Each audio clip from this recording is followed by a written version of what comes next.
Good evening. Welcome to Scott's Amateur Woodshop. I'm coming at you today to recommend that you get yourself a card scraper and a burnisher, which you'll need to maintain it.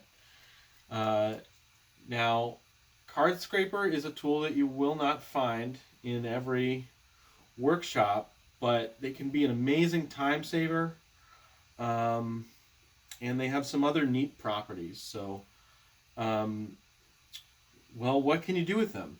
Well, one thing you could do is you can scrape off finish or thickness planer marks, or just smooth out a surface.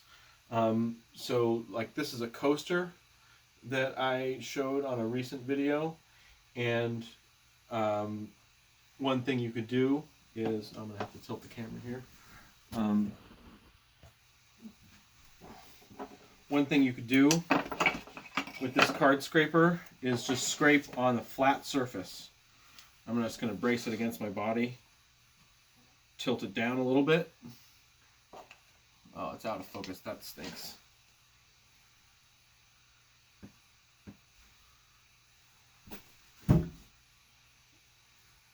Will this work? Yeah, okay.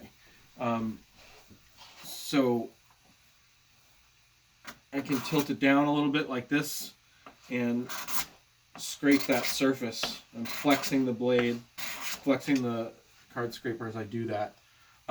Another thing you can do with it is you can use it like almost like part of your whittling when you're working on a curved surface.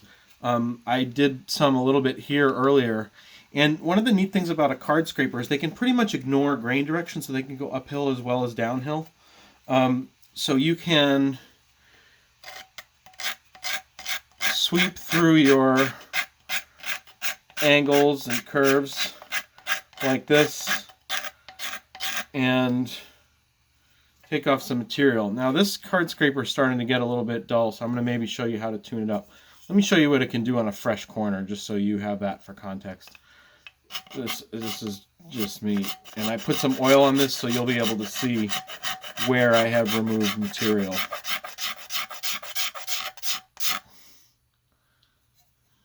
See that? I took off some of the material here and rounded over this edge. Now, as you do this, it can sometimes chatter, and then once you have those chatter marks, it'll tend to follow them. So what you can do is you can change the angle. One stroke you take like this, and the next stroke you take like this, and the next stroke you take like this, and the next stroke you take like this. And that way it spans across multiple chatter marks and keeps it from reinforcing the same ones over and over again. So that's a technique thing. So you can also use this to scrape off finish. Sometimes it's way better than sanding. It can just take off in a very controlled way, and it's fast, but you won't accidentally go through layers of plywood like you might with like a power sander. So the other thing you need when you get card scrapers is you need some kind of a burnisher. So this one I got as a kit from Check Edge. It's a hardened steel rod and a ferrule, and I put it into a stick, which I drilled a hole in, a nice maple stick. You can see it looks like it has almost no grain at all, because it's all one layer of wood. I just basically peeled the bark off. The burnisher helps you tune up the scraper. So when your scraper's a little bit dull, you can file it, but usually before you resort to that, what you'll do is use the burnisher. So I'll show you how to do that now. It's really very easy. There's a lot of videos on this, but I'm going to try to make this as clear and simple as possible. So there's 4 edges on your card scraper. You've got 2 sides here. Each of these, what looks like an edge, is actually 2 edges, because you've got one on this corner and one on this corner. And then on the other side, again, 2 more. So there's a little burr, hook, whatever you want to call it, on each of those corners.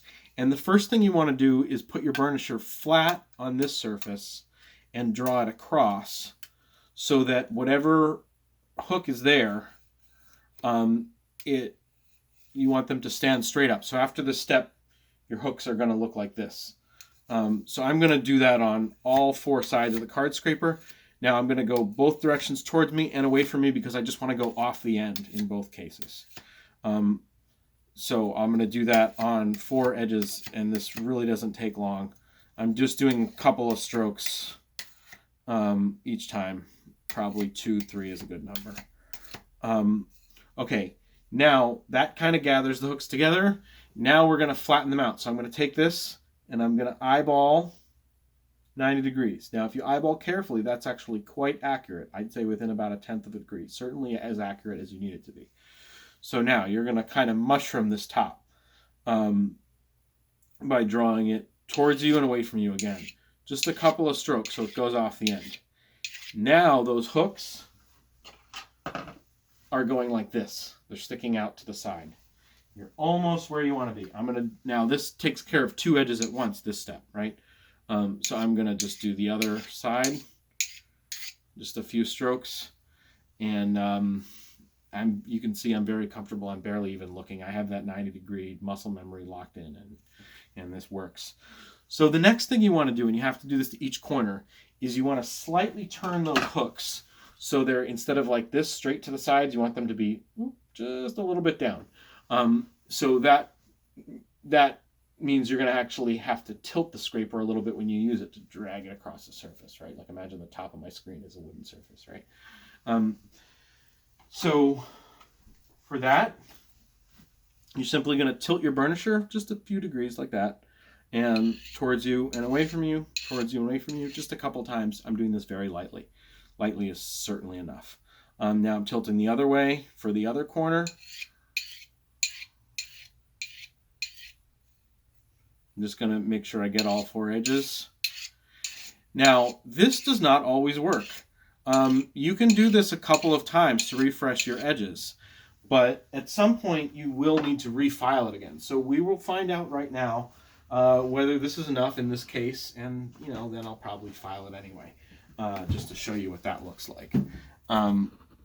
So I'm going to change the camera here again. Gonna see if I can get some shavings here.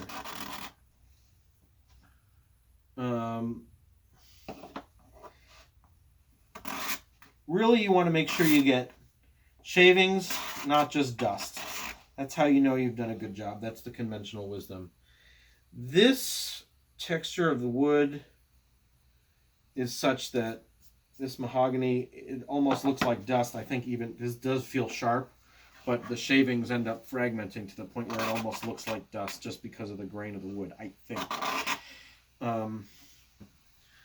So I'll show you what these little curls look like just so you can see them. It should be, yeah. This isn't the best example, but you can see that there are some shavings there kind of hanging together, and that's how you can tell. You can also tell by running your finger this way up over the edge. You'll feel it. And this one, it feels kind of sharp here, sharper than it does in here, which makes sense because the middle gets a lot of use. So that's another thing you can do, is try using like a part that feels sharper and see if that's any different. And that might tell you how your scraper is doing. So that one, I got a little more of a defined shaving because that was a sharper section. So if I was using this on a tabletop or something, I would probably focus. I'll show you what that looks like. When you're pushing it on a tabletop, like I'll just scrape a little finish off this work surface of mine. I don't mind. You put your thumbs behind it generally, and you push, and you concentrate, and you're usually using that middle section of the scraper. You can see where my thumbs are, they're here, but you can shift your thumbs over and use a sharper part of the scraper. So you might do that for a while and use the sharper parts. But then eventually you're going to need to file it. So for this, you can use a file, good sharp file. You could use a diamond stone, or you can use like a water stone or whatever kind of sharpening stone you want. A file is certainly sufficient, and I'm going to show you with what I have here, which happens to be my little portable sharpening set. I have another video about that. So I'm just going to use this diamond stone here, and maybe I'll tune it up with one of the other sharpening stones. So again, what I'm going to do is eyeball 90 degrees. That seems to be good enough. I'm just going to hold it steady, and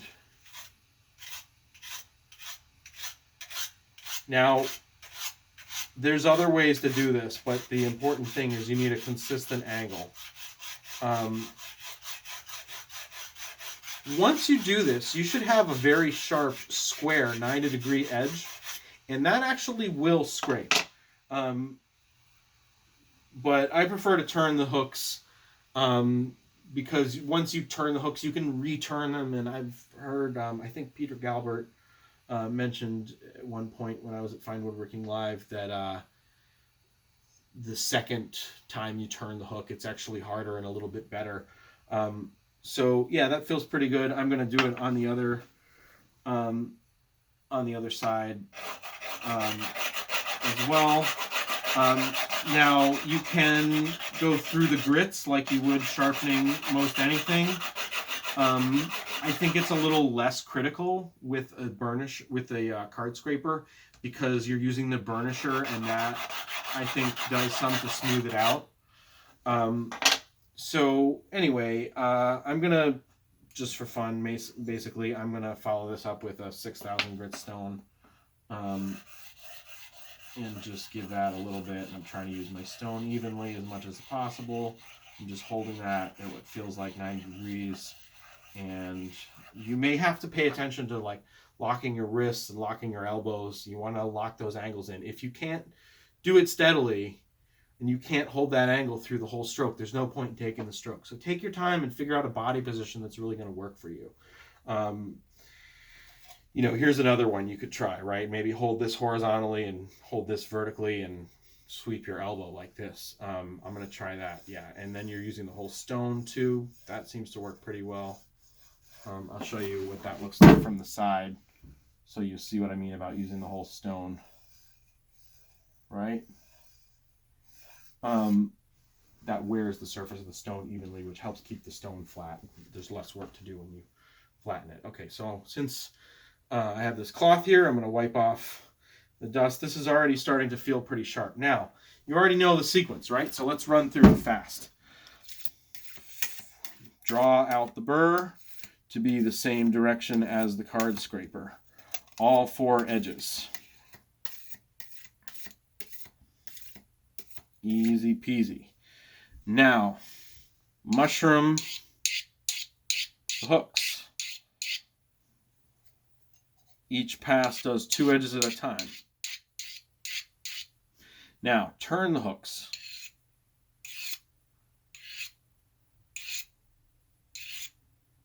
You do this on each edge. Okay, edge 3. And edge 4. Okay, now we should be able to do some scraping with a nice sharp edge. Let's see how well this works.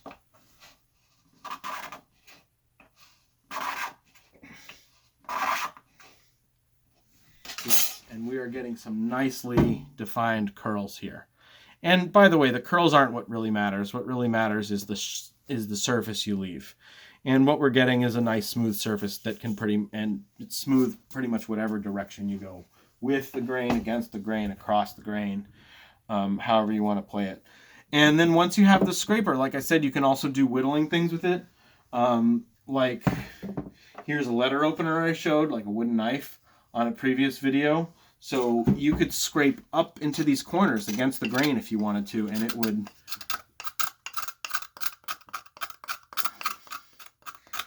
would not necessarily yield a bad result, even though you're going against the grain.